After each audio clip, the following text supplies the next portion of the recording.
everybody, and welcome to another episode of Grant Draws. Tonight's guest is Nick Caponi. Am I pronouncing Hi that guys. right? Yeah, you're. Yep. We are sponsored by the Independent Creator Directory, which, as you can see, he is in the chat. Do you know what the Independent Creator Directory is, Nick? I do. I do not. So basically, uh, our friend Joe Bachman is trying to create the IMDb of like comic book creators and independent like creative people, not just Cool. comic book creators, but also like people who have done like role playing games and like people who do like fantasy art, um, even like prose writers. Oh, That's really cool. Yeah, really Yeah. So cool. if you're interested in getting involved in the independent creator directory, or getting like a page up there for yourself, you can talk to Joe Bachman. You can just Cool. search him. Yeah, here he's describing it way better than I do. But Apologize. he's on Facebook as Joe Bachman, and it's spelled exactly the way it sounds. Um, so in the chat we also have Donna. Hi, Donna, Carl, and Don. And of course, like I said before, uh, Joe is here. So as I was saying, tonight we have Nick Caponi on the show. You were somebody that I met when I was doing promotion for Mhm. Beowulf, right? Yes. Yes. I think Angie told me. Were you friends on Twitter or something with her? Angie. Uh, Last name. Dudas. Right. I don't think so. Oh, I think I was on. Oh God. I think we were on a podcast together. I'm like. It was like okay. a few months back. I forgot who it was. It's like not clicking with me right now. I But mean that sounds right too. yeah. But a little sneak behind the curtain, like sometimes when you're doing a Kickstarter you have to like do cross promotion with Mhm. people, and you were one of the people that I did that with, and we became kind of friends, and Yeah. we do you want to tell them a little more about your comic book?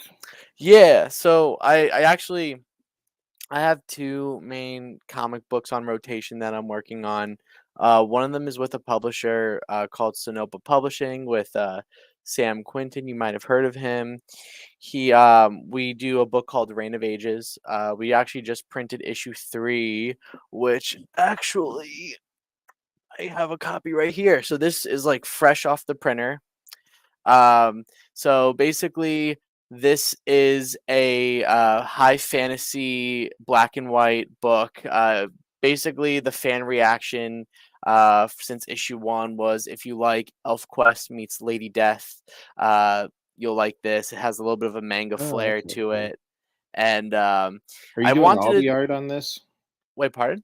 Are you doing all the art on this? Yeah, I did the pencils and inks, and then letters by Taylor Esposito, edits by Alexia Veldhausen. And this was kind of the start of me doing interiors as the main artist. We're 3 issues in. I'm a colorist by trade, so I colored for like Image, Archie, Dynamite, Scout. Those are just some of the mainstream ones, and then I've done some production work with DC. And for a while I've been wanting to put out my own stuff, and I had Reign of Ages, and I was a little calculated with this book too because if you notice, the book is black and white, and I'm a colorist, and that puzzled people. But Yeah, I think I was gonna mention that. yeah. So it puzzled people, but then it actually drew them into my storytelling. They're like, you know what, Nick could tell a story, or Nick doesn't just color, he could draw too. And I've actually gotten some cool like cover gigs where I'm not just coloring the cover, I'm actually drawing the cover from it, and it's really cool. And then that leads me to my next book that I'm on, that I fully created. This is solely mine. It's not affiliated with a publisher. It's called Purity, and it's another bad girl book. I'm a huge fan of the genre. I grew up Mhm. reading Witchblade, Lady Oh, Death. we noticed. Yeah. And so this book was actually in the making for 14 years. The character I made back in high school, and where it's different from Reign of Ages, it's more of like the witchy heaven and hell kind of story. It's a tale of revenge and redemption. A witch in the Salem witch trial. Well, she's not a witch. Um, a Puritan is sentenced to death and framed by her sister, who's the actual witch, Oh, and she's enslaved for 500 years. And she decides to escape hell and seek revenge. And let's just say there's quite the twist, a little bit of a cliffhanger at the end of issue 1, but we just funded that back in July, and the book is all penciled, and really what we're waiting for. This is the first book I have an inker on. His name is Francesco Crivelli, and he's that's inking interesting. halfway, like he's almost done, and then I just have to color it, and the letters are pretty much almost done by Toriana Wilkinson. And the book is also edited by Alexia Veldhausen, who also edits Rain. She also actually has a book through Sonopa called 47 Furious Tales, if you've heard of it. But yeah, that's my Purity was actually my first solo Kickstarter. So I've been involved with Kickstarters for a few years now, either from through a consumer's standpoint, or I've colored something, or I've contributed something, but I never manned the ship uh, by myself. So this was the first time doing it. It So was you wrote and drew Purity. wait, what? You wrote and drew Yes, Purity. correct. Yeah, so I And you wrote did it. the colors, I'm assuming, too. Yeah, so I wrote it, I penciled it, and I colored it. My This was my first book that I really wanted to work with an inker. It's funny because even though I ink Reign of Ages, I don't like inking. Inking is like if I had to choose a Hmm. stage where I dread, I will always say inking. Even when I was in college, I went to the Kubert school. I kind of wasn't. I think the teachers kind of saw it too, but like they knew I wasn't really a strong inker. Like I can ink, but it's like I- I'm more comfortable with other people inking. So with the exception of like I enjoy inking rain sometimes, like, but I felt more comfortable during Purity to hire an inker. That's interesting. Mhm. Um, actually, before I was going to ask you another question, but before we get into that, so I don't know if you realize this or not, Nick, but I'm really, really, really bad at self promotion. Mhm. Like, I have a Kickstarter that's launching in 1 week, and like I almost forgot to promote it. Like, if Dawn hadn't reminded me, I would have like forgotten. So I think probably everybody who's in the chat already is probably already following my Kickstarter. Mhm. Um, but if there's anybody in here who isn't following it yet, uh, like the pre-launch page, of course. Um, Uh, I just followed it right now. thank you so much, Nick. No problem. Um, Oh, you got is that a Fabio Simeo cover? it is. I love Fabio. I actually was talking to him recently. He did a Purity cover for issue 2, and really awesome guy. I've been following his work for quite some time now, and he's really down to earth, and he's really fun to work with. So did you recognize his signature, or is his style like that distinct that you can? Both. I noticed right away from the face, and like it was weird because it's like mentally I'm like I need confirmation, and I just quickly look to the bottom left. I'm like, oh, all right, it is Fabio. But like Fabio has a really cool, distinct, like both with his female characters and male characters, he has like a very distinct style. Yeah. Yeah, I definitely saw that right off. I'm like, is that Fabio? And I'm like, oh, it is Fabio. Yes. And people in the chat are chastising me for not for forgetting to to promote. I swear to God, I don't do this stuff on purpose. I am just really really bad at self promotion. Yeah, But like what I've been told to, because like for a while I was, and then I remember I'll never forget at a convention, I was told by someone where he referred to it as being professionally annoying, but in all the right ways. And um, I was on books where actually the creator would tell the whole team, I'm like, all right, every couple of days, just post a link and or like the pre-launch page or what. There was one book I was on where the writer gave each member of the team like a designated day to post on, which I didn't really think was like did anything. But when launching Purity, I was like unshamefully annoying right, about it. I'm trying to get my book out and you know, there were some people I remember telling me like, "Hey, don't you want to just dial it back a little bit? Like, don't you think people are gonna get annoying seeing your I'm like, I don't care. They get to see my link. So I yeah. always say it's okay to be professionally annoying. I mean, I think salesmanship to a certain degree is kind of about like turning off that part of your brain that's like, oh, I'm making this person feel uncomfortable. You know what I mean? Yeah. If um like if that makes sense at Yeah. all. I think the one thing though, and I may actually made a post about it not so long ago. I think the one thing, like it's all, good when you want to like network and like have someone see your stuff. But one thing I've noticed, a certain creator I follow does this, and I actually had to like unfollow them.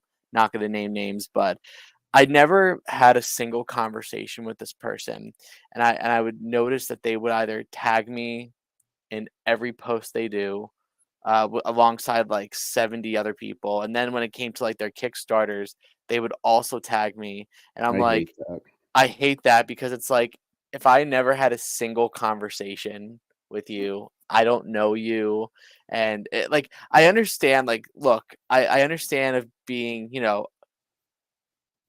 persistent and want people to see your stuff. But I think at that point, if you're doing that and just tagging random people who you've never met or talked to, I think that just is a little aggressive. And it kind of would like give me a reason not to really back your project because it's like it's a little aggressive.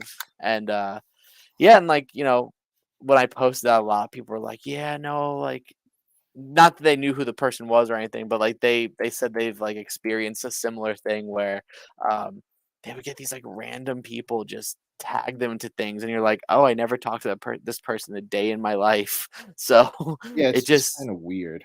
yeah, like, I would never do that. Like, usually, I have, like, a weird, rule about that where it's like, I either have had a conversation with this person, I've met this person.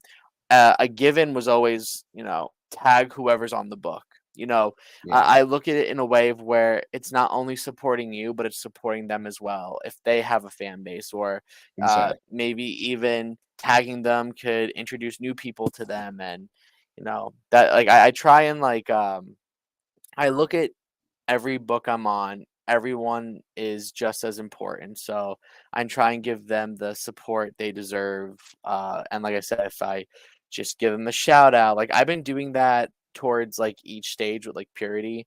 Like even when I make Kickstarter updates, I'll be like, "Oh, Fran's been inking away. Here's a page he's been doing. You could also follow him on Instagram over here." And then like, "Oh, Tori's been lettering and like she's been doing awesome. Here's some of her lettering stuff." Like, so I do like really giving those personalized shout outs. But like I said, it's it's I'm not randomly tagging like 80 people on a post, and 80 Right. of those people, maybe like 30 of them I've known or met or had a conversation with at some point. Yeah, I mean, my rule of thumb is, you know, it's all right to tag somebody if they have something to do with the post Hmm. that you're making, but um, I mean, I even posted something on Facebook like, "Hey, look, no offense, but if you're always like tagging me in your posts, I'm just gonna untag myself. Yeah. And I still get tagged and stuff sometimes. I don't which I don't Yeah. like if I've told you that I'm just gonna untag myself, I don't see what the point in tagging me and stuff is, but Yeah, like, and it came to a point where, like, this specific person, when they would, like, tag me and all those things, I, like, had to unfollow their art page. I literally had to do every given thing for them to, like, so I never see their art page or, like, their post ever again because and honestly, it's sometimes it's not even, like, Kickstarter stuff they tag me in, it's just, like, their live feeds of, like, what they're eating for dinner and, like, oh, they're on the drawing board, and I'm like, um, it's like, I why am I tagged in this?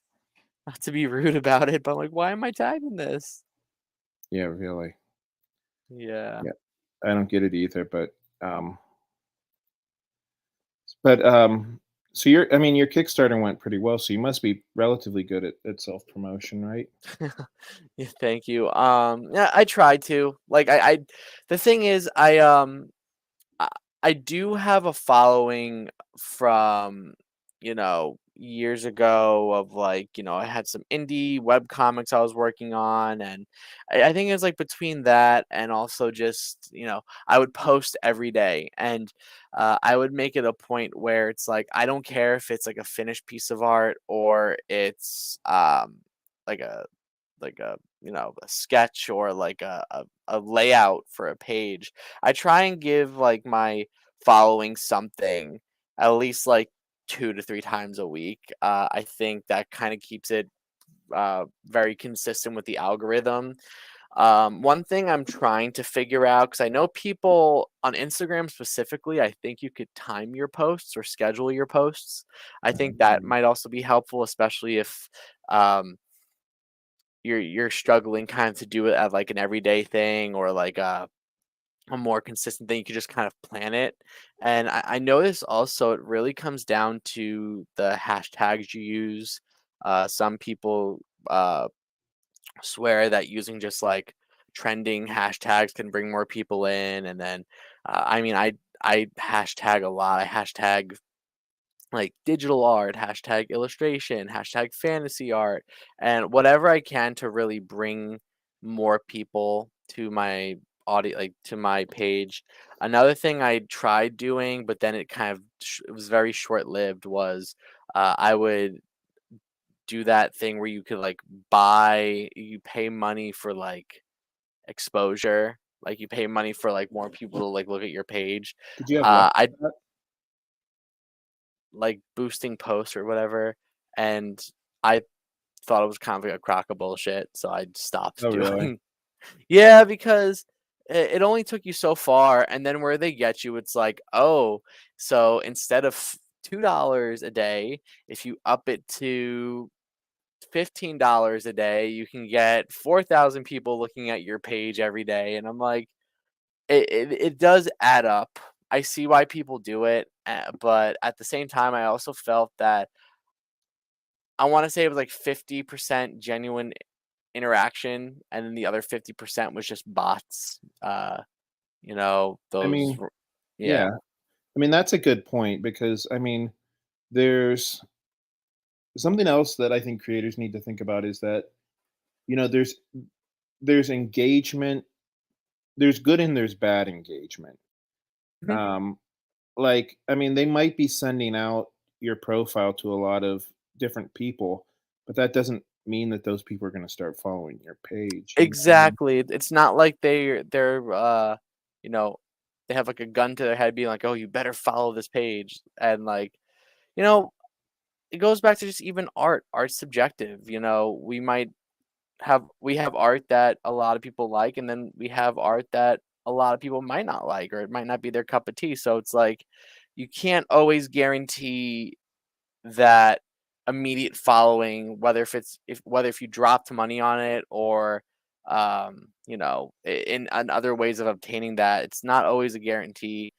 For the longest time, I've always been told, oh, if you go to someone's art page and you just start randomly following people on their followers list, it like brings them like it, you know they notice that, and then they're gonna follow you and stuff. And I'm like, sounds too good to be true. I mean, I did it a couple times. I got a couple followers out of it, but I didn't really get as big of a following. Really, I started getting a lot of connections just honestly through conventions. And I felt I Oh, had really? better interactions at conventions than I have online. So do you I mean, do you do a lot of conventions? I tried to. I upped my convention intake. Um, like I said, I work at the Cubert School, and so I sometimes do shows that represent the school. So we do a lot of fan expo shows. Like I was at MegaCon this Did you past do year. Garden State? Yeah, I well, Oh, I go there and table for myself at Garden State. So okay. I was at I, Garden State. I don't I can't remember if I saw you or not. I mean, I might have just walked yeah, by you. I was like in a corner by Billy Tucci. I was like right across from him. Oh, wow. Uh, he, I've been going to Garden State shows for like 8 years, and I do all of their add-on shows. So like I do the main Garden State in Morristown. I just did the Blue Arrow show in Pine Island, New York, this past weekend, and I also do the Winterfest. So, and Dave's a great guy. He treats me very well. And like I said, it's a nice like home state show. Have a lot of regulars that go there, so it's good to see everyone. And especially since the Cubert School is located in Dover, New Jersey, it's relatively close to the location of the show, and we actually get a lot of students, graduates, like a lot of alumni that go to that show. So it's really like a little college reunion every year. So it's always a fun show. I always have a good time. I remember last year, it was, oh no, I'm sorry, 2 years ago. I'll never forget, like, because I'm always prone to getting that con crud every year.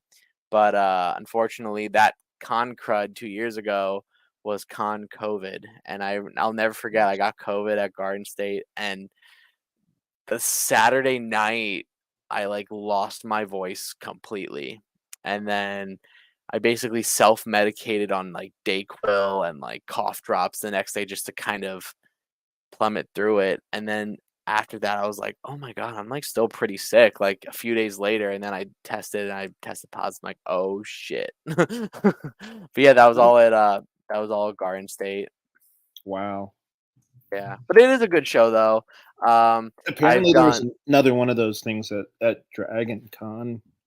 Oh, I knew a few people that went. I hear it's a good show, obviously for like if you're into like Dungeons and Dragons and stuff. But I heard the comic artist alley was very hit or miss. You know what? It's weird. Like, I don't know how to figure out if a convention is gonna be good or not because, there have definitely been conventions that, like, on paper, I was like, "This looks like a great convention," and then I Hmm. get there and it's like, a ghost town. That's how I felt about Wicked Con Boston. Oh, yeah. Uh, I it's like so I'll be very honest. I did like the environment there. What I noticed with WickedCon Boston, they're more suited for indie creators and original art, which was phenomenal. But I'll tell you the truth, it was just weirdly a slow show. Now, granted, I was going anyways because I'll never turn down a trip to Boston. I love that place. But I M I was debating on trying it again, but I don't know, maybe I just had a very, I don't know, weird time there, but it was a little slow for me, and, that was actually the first show in a while where I didn't even make back my table, and, I was like, I don't know." Um, Another show too, ironically, which was very interesting was, Fan Expo Boston. That show, like, it's weird. Every year, you either do really good or it's like another hit or miss show. But this past year, I went with the school, but just, like, walking around, like, you had artists like Frank Cho literally leaving WickedCon not WickedCon, leaving Fan Expo because he was like, "It's dead." And for, like, a big artist like that to say, "I'm leaving, it's dead," I'm like, "That that says something." But, Hmm. I'm actually, I don't know if you're gonna be at New York, but I will be at New York. I got denied a table for myself, but, I I will be think tabling with I think Sonoma Marvin Publishing. is going um to New York Con. Oh, Um, cool. Marvin is a fellow Pittsburgh creator. That's why I know all his ins and outs. Oh, cool. Hi, Marvin. Yeah, I should have said.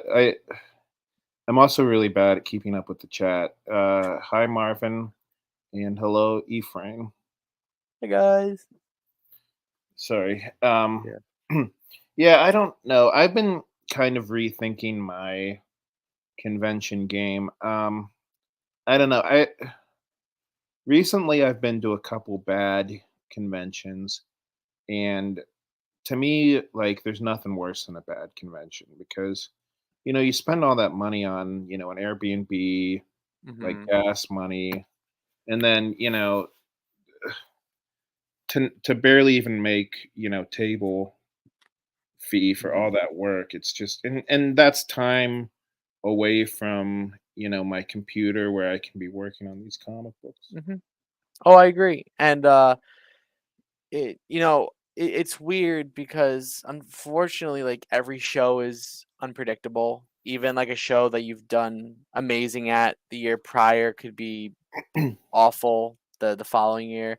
But, I definitely kind of follow just, like, general shows that I've, like, been to and stuff, and, like, I really factor in, like, "Oh, would it be worth traveling?" Or, a few of my buddies have art reps, and they get into all the shows, so they're, like, tabling in New York, they're tabling at C2E2, they're tabling at all like and Are you talking even that about like free tables?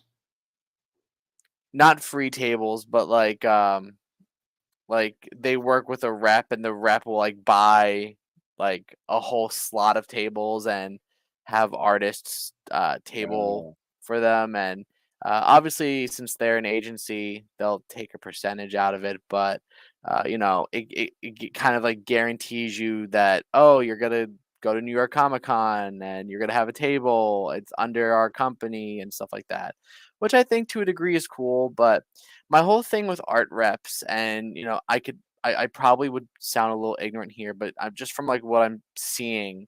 My only concern with working with an art rep is, are they going to just get you tables at conventions, or are they going to get you work? Are they going to get you mhm. like get like just comic gigs? Are they going to get you illustrate like that's my whole thing with reps, because from what I'm seeing on a surface level, it looks like they're only just there to get you like tables at conventions, whether if it's New York or San Diego and stuff like so like that's my one of my only reasons why I probably wouldn't work with a rep, because I kind of need to know. And then like I hear like rep horror stories where like, oh, they can get you a table at San Diego Comic Con, but you have to pay for your flight and you have to pay for your hotel, and then or you basically nothing's covered, and some reps cover everything. So like you have to kind of like pick your poison a little bit. But, yeah, and I know there was, like, a lot of controversy with art reps this past few months, especially with, New York Comic Con, because a lot of people were getting tables denied, and, a lot of people who got denied have been consistently tabling there for years, and people were saying that it was partially because art reps have been buying literally slots of tables, and that's kind of filling up Artist Alley. And people are like, well, that's not fair. And then, Reed Pop is also another story, because Reed Pop is a little more, you know, if you haven't worked for Marvel or DC, or if they look at your resume or your application, they don't see how you could generate them any money, they'll probably not even like look at your application. So that's my theory. I kind of slipped through the cracks. Like I said, I'm not tabling for myself, but I got invited to just do signings. but they're weirdly just tough to get into. They are weirdly tough to get a table, and it's very because like a lot of shows I would do is like you just put down a deposit. Most of the time, it's first come first serve, and you there is a small application system. They want to make sure you have something to sell, but Reed Pop shows are a lot different. They are definitely a little more. I don't want to say like elitist, but they're definitely looking at the bigger people, and I think it kind of sucks because, you know, it's such a big show, and you would think going there, there's so much opportunity and like networking and like people who table there that I've known, and like they were lucky enough to get a table. They said it was like their best show they've ever been to. Like so many clients, so many commissions, they sold a lot, but Hmm. it's just so hard to get a table there. Huh. Interesting. Mhm. Yeah, I don't know. I have very mixed feelings about conventions. Something that where was the comment? Oh, something that Carl was saying is we're not going to any more shows until the economy gets better. Mhm. I kind of feel the same way because I don't know. It's just it's been. I mean, I think I signed up for. I think I kind of burnt myself out. Like there was like a 7 week period where I went to like 6 conventions in the space of like Oh, 7 weeks, and I was and like after that was over, I was just like, oh my god, I don't want to even think about going to another convention for like months. oh, I And could only imagine. That's 7 weeks. That's yeah, it was just we signed up for way too many this summer, and I burnt myself out. And I usually take my wife with me, and I mhm. think I burnt my wife out too because she's just like, yeah, I don't want to do these conventions anymore. I I think, like, after a while, um, as weird as it sounds, and by no mean am I trying to sound, like, ungrateful about it, but do you ever feel like conventions feel like a chore almost? Yes, Yeah, it's like you go there and, you know, and that's why, like, I look at every show the same. So, like, I don't care if there's, like, 100,000 people showing or, like, 5,000 people showing. It's all the same. You go there, you set up, you talk to your table mate, which is great. You try and sell some stuff, and then by Sunday, you're just so physically, like, fried, like, physically and mentally fried, and like, usually, you try to sneak out early on Sunday being like, "Alright, I'm ready to go home," yeah. and, I mean, I don't feel like I'm much of a people person. So, I mean, making small talk with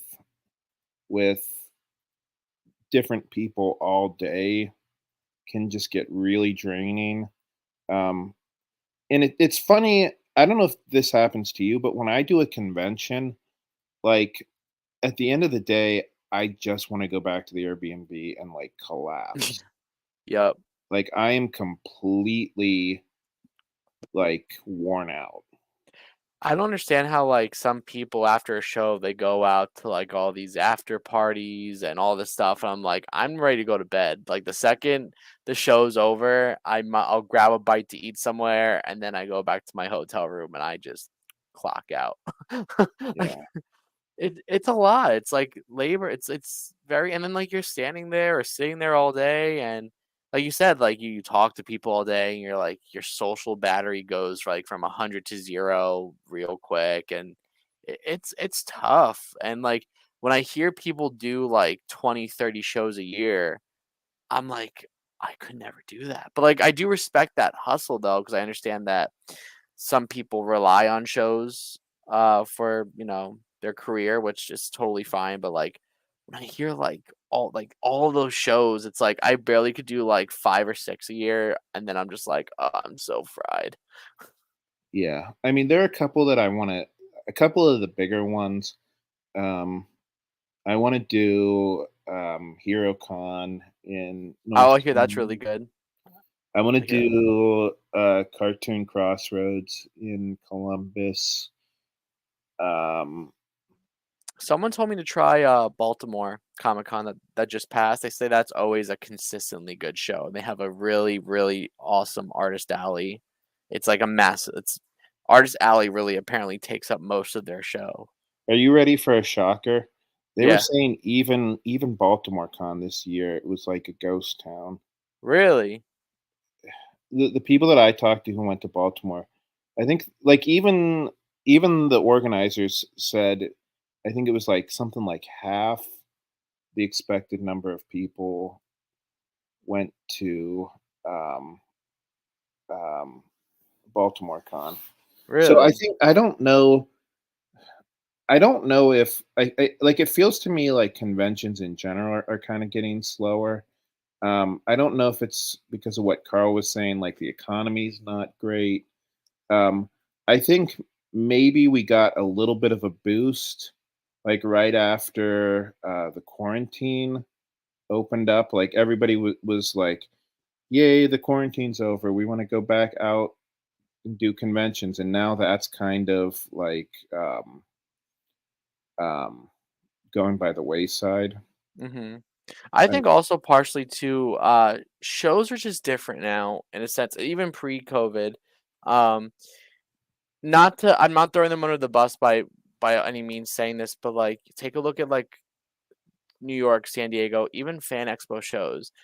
You're slowly seeing less of like comics and more of just like pop culture. You're seeing voice actors, right, you're seeing celebrities, you're seeing all these big panels for games and anime especially.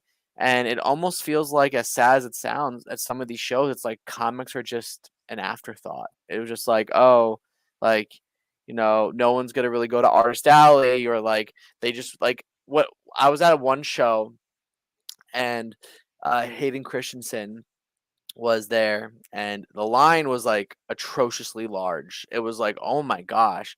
But like Artist Alley was kind of dead.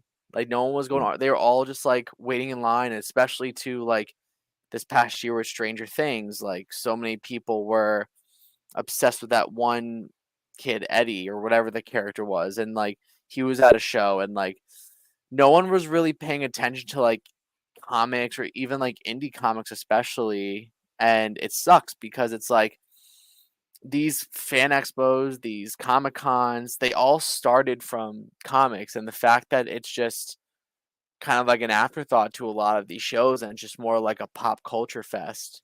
It's kind of sad to see, but usually like that's why there are some shows that I know are more for artists, especially like local shows, like small shows, really prioritize artists. Like Garden State is a huge artist savvy show.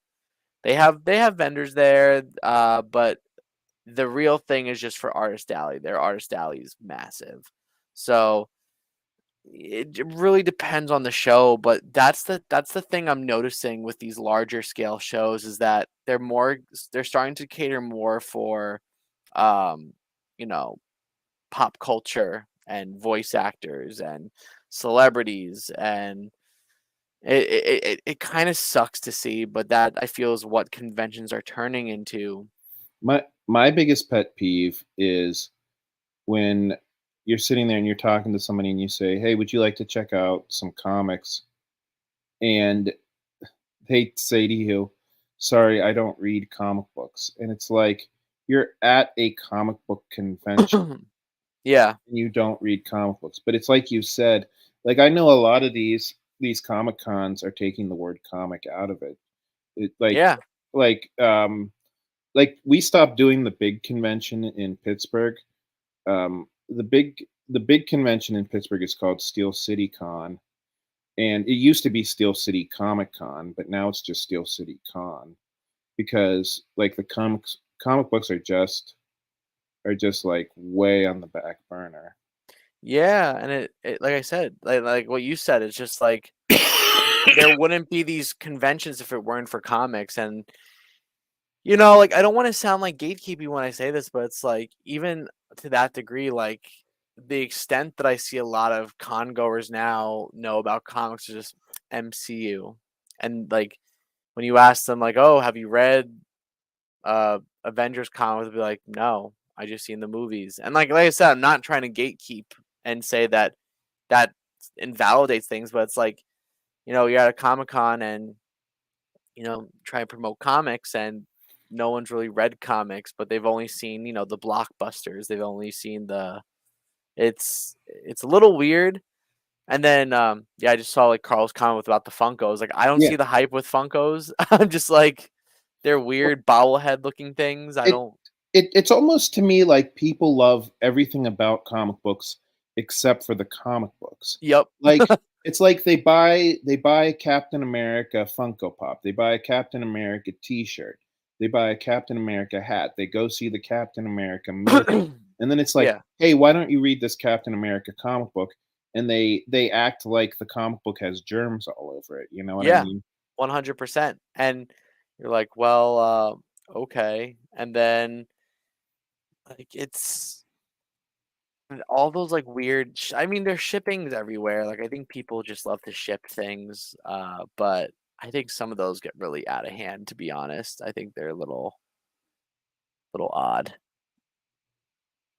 But yeah, no, it conventions I want to say within the last like 5 years, a lot of conventions really have been a hit or miss because for a while, I've always heard about the greats, C2E2. I've heard um, Rose City Comic Con. I've heard like um, Emerald City, and then I heard when Fan Expo started, when Wizard World died out, that's the new Wizard World.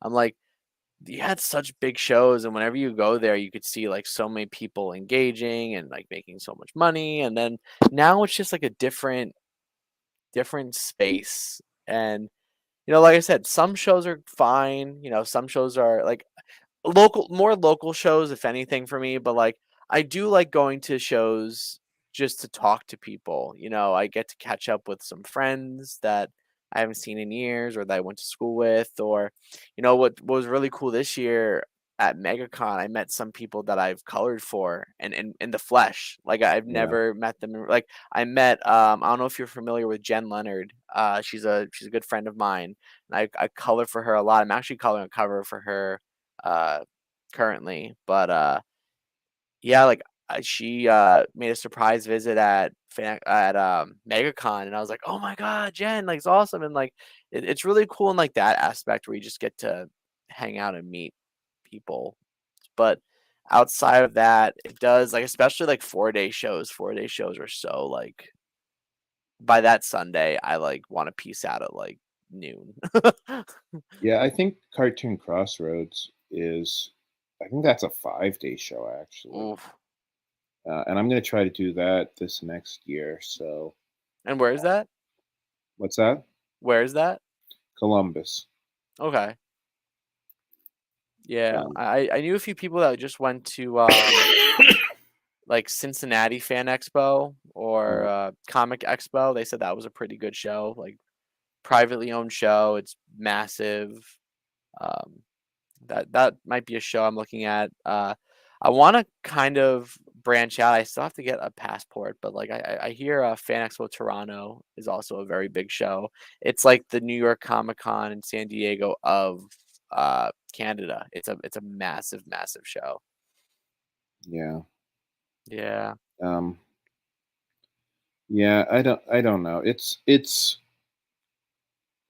hard for me because I think, like I said, I think I got a little bit burnout, and I mean, the other thing is like there's nothing worse than a bad convention, but Yeah, like I agree because it because it gives like that like feeling that you've spent all this money and like for no one to really pull, and that's happened to me quite a few times where it's like I would go to a show in hopes of making back my table, and I just made my table back, but I still have like hotel costs and like it's conventions are a lot, and I know it's like ballsy, and I understand why people do it, but I know it's like a ballsy approach. But some people have like more of a mindset of like if I'm not invited, if they're not gonna pay for anything, or then I'm not going. Which and to a degree I understand.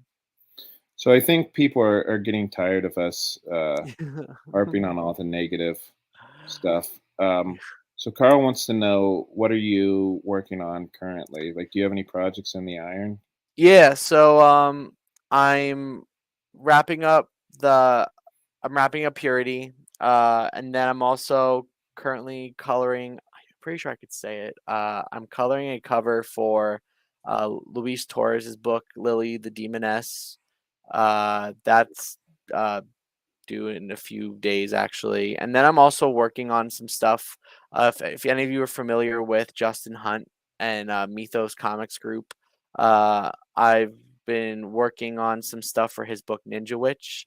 It's a book that he puts out with his wife Amy Hunt, and they're really amazing people, and they give me a lot of work, and I'm very grateful for it. And they're just, like I said, they're just awesome people, and they came up with this really cool concept. They launched on Kickstarter, funded. I colored the first issue. It was like a 48 pager, and I'm doing some of the covers for issue 2, and then I have a few projects lined up with Mythos. And aside from that, like I said, I have Purity. I have issue 2 kind of set in stone, and but I'm trying to step on the brakes a little bit with issue 2 because I have to fulfill issue 1, so I can't give too much away. And then as for Reign of Ages, we are going to be working on issue 4 fairly shortly. And once issue 4 is done, we are launching a trade paperback, which is pretty cool. I've never had, like, I've been in trades, but I've never had a whole trade to myself. So it's a really cool Awesome. feeling. Yeah, and like I said, Sam's a good writer. It's a very interesting story. Basically, an elf warrior um, gets fights Medusa and gets frozen, and she's frozen in time for like 500-600 years. And a group of adventurers, one's a sorceress, and revives her, and she wakes up in this new world where her old race of people. She's like the last of her race. So it's a really Yeah, cool so it's story. like a fish out of water thing. Yeah, yeah. And it's a different approach to the bad girl genre. Stylistically, I take huge inspiration to the Hernandez brothers. I'm a huge Love and Rockets guy for years, and I wanted not your typical approach to the genre, and I wanted a little bit more of a cartoony vibe, but have that, like I said, Love and Rockets kind of storytelling. So it's a lot of fun, and So I'm are you drawing that all yourself? yeah. Okay. Well, I'm drawing it all myself, with obviously corrections from my editor. I send her stuff periodically. Like, usually what I do, I'll send layouts first, and then like roughs and layouts of planned pages, and then she'll make corrections off that. Then I'll pencil those corrected layouts, and then I'll send her my pencils, and then send her my inks, and um, then I just put them all in a Google Drive and send them off to the letterer.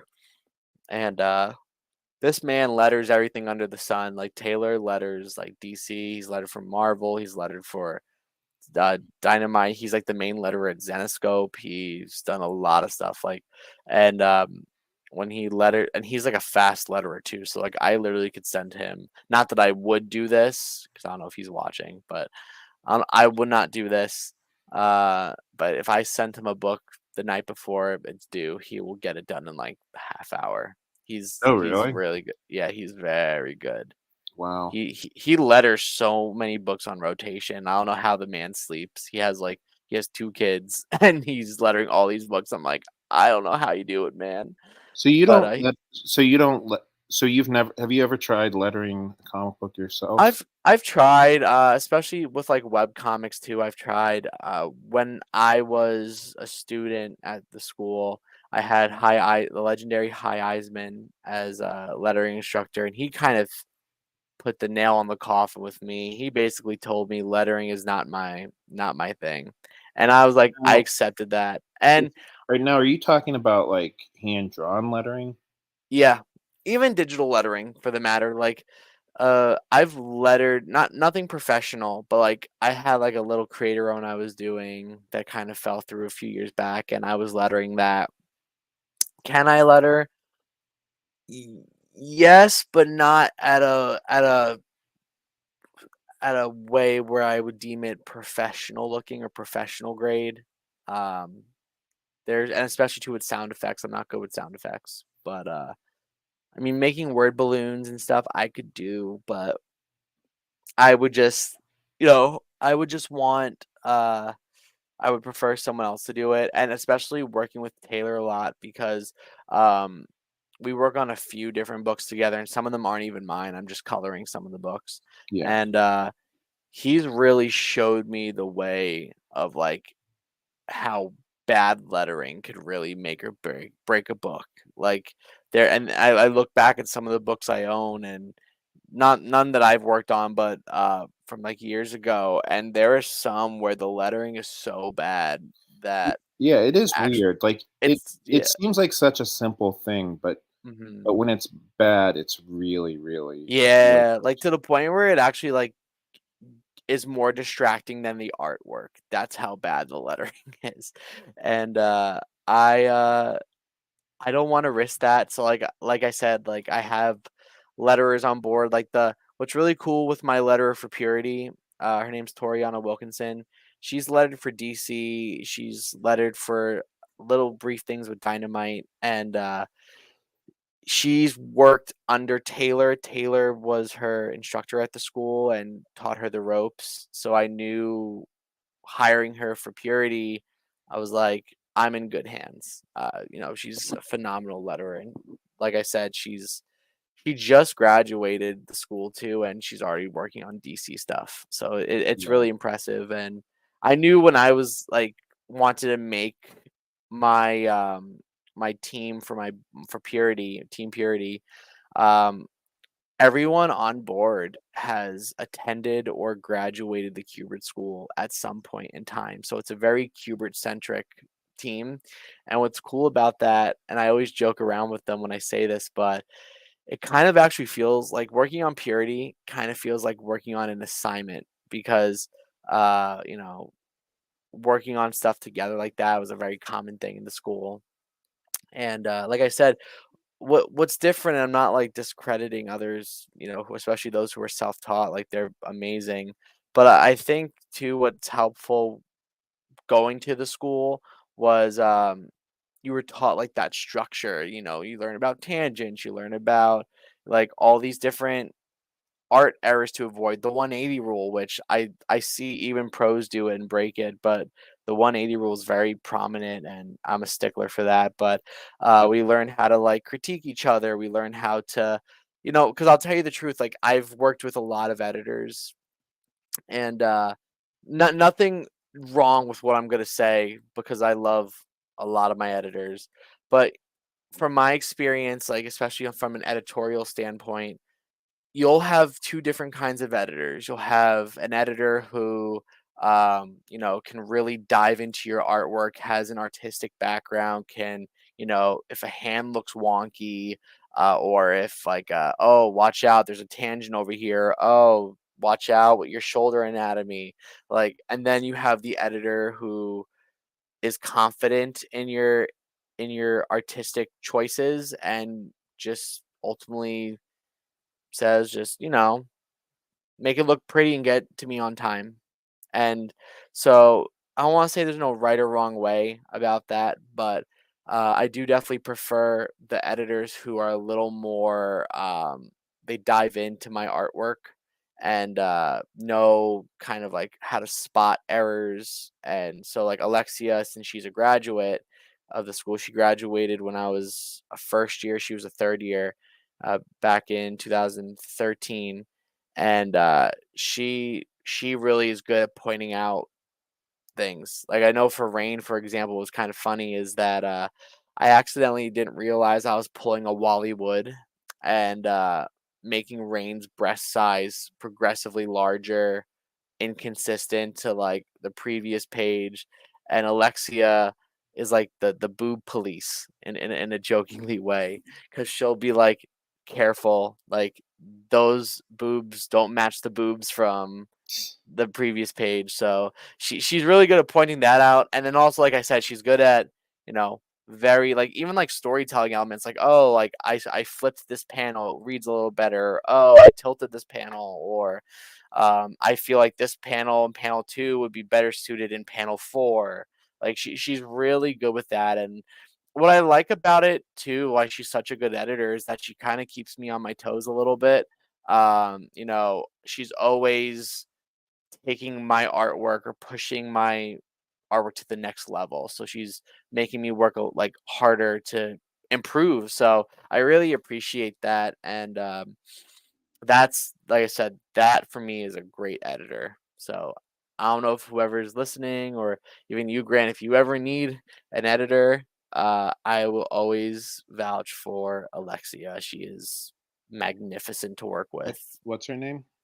Alexia Veldhausen. She worked on 47 Furious Tales as the main artist. She's a phenomenal like ink. She loves ink wash, so like very Tim Sale like ink wash. And yeah, I could definitely link you two up, or if you ever need an editor, I could definitely send her your way. She's like I said, she's very uh easy going to work with, and she's very you know, informative, and she really could take your artwork to I just added her on Facebook, so she's probably like, "Who the heck is this guy?" yeah. But that's all right. I friend a lot of weird random people, so No, I I do too. It's okay. Like I love like I said, I just love meeting new people in the industry and just making connections. And um but it's, you know, I just, like I said, the community's small, and I just love connecting with people, and especially like indie. You know, I do have my share of mainstream people that I've known and work with, and but there's something just special when it comes to even them wanting to do indie projects or even indie creators. It's just a different vibe, but like more welcoming. And I just like hearing people's new ideas. Like, yeah, it's cool that you're working on Batman. Oh, you're working on Spider-Man. Cool. But when I hear people talk about their personal books that they're doing, their own creator own series, I'm like so invested into it because, you I know like indie comics to me comes from the heart. It comes from a very special place that I don't think working mainstream can fulfill. So I love meeting new people, and just no matter like, what they're promoting, like what kind of book they're promoting, I just love hearing their thought process and their creative process. And I don't know. I just love it. I love meeting new people. I'll tell you what, that actually sounds like a pretty good conclusion Hmm. to this episode. There was a bunch of different stuff that you mentioned that I would like to get into deeper, but I mean that's good because that means um, we'll dive back in some other time. You know what I Yeah. mean? Yeah, Um, absolutely. um, yeah, Don is saying yes. I like seeing people be themselves, and I mean, and I think that's one of the cool things about comic books, which is that it's one of the few mediums that like a group of two or three people can do, Hmm. and um, it's not necessary. Like you don't need to go to a $1 billion company and say, "Hey, will you fund my comic book?" Yeah, Unlike a no. movie or a TV show. Um, Yeah, and I think really what paved the way was just like I said, Love and Rockets, especially, like they made it really possible that, I, for me at least, I feel they were like the pioneers of indie comics. But regardless, I think, for me, it was the Ninja Turtles. well, that too, like he like why am I drawing a blank on his name? Kevin Kevin Eastman. Eastman. He like paved the way too. It's like it came to the point where he was going toe to toe with like DC and Marvel, and I think, didn't the Turtles do something with Batman at one point? Yeah. But like that's that for me is like such a cool thing. It's just, it makes it. like realistic, like anything is possible. And I think it also gives that reassurance. And even though, like I said, I do have production credits with DC, I think the biggest misconception with a lot of people trying to break into the industry is that in order to stay afloat and be successful in this industry, that you have to work for DC and Marvel. And I think that's the furthest from the truth. I think, no matter where you go, you don't need to be chained by the big two. You could gladly work for them, don't get me wrong, but like you don't need to like feel like get that reassurance from that, or like the validation that, oh, I'm a DC artist or I'm a Marvel artist. Like I just look at you as an artist. And same with like indie stuff. It's like you guys are just artists. Like I don't look at you any differently if you work for DC or not. And I think that's what more people should realize is that, yeah, it's cool to work for DC and Marvel. Don't get me wrong. Like if they gave me a color gig tomorrow, I'd say yes, of course. But I'm not gonna, you know, cut it there and be like, all right, well, there goes. Like goodbye working in indie. I'm officially like a DC art. Like no, I just like it. I think more people should realize that, and I think it will make it less stressful because I think they forget ideally all the other companies and creators that are looking for talent and that are not the big two. Right. Hmm. Well, like I said, I think we're gonna cut it then there. I think that's a good place to Cool. end.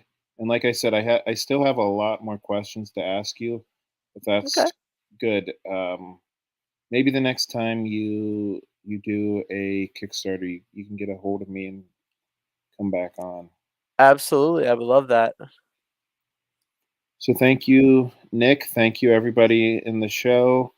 Carl said, "Good show." So thank you very Thank much, you. Carl. Thank you for And having thank me. you, It's nice everybody, meeting you for guys. watching. Have a great night, everybody. Have a great night. Thanks, Grant. See you soon. Thank you. Bye. Good night. Bye. Good night.